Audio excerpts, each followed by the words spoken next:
జోష్ queens కిటీలో group game winners అన్నమాట తీసుకుంటాం. మా అందరికి కాంప్లెక్స్ లో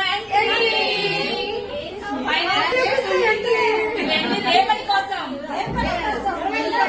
ఏదిన్నా రేపటి కోసం.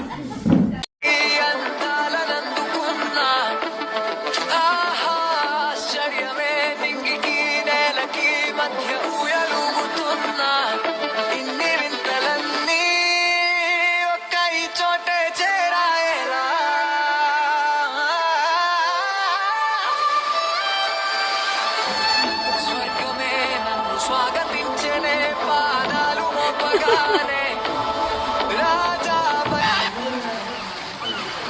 అబ్బబ్బ తీరిపోయే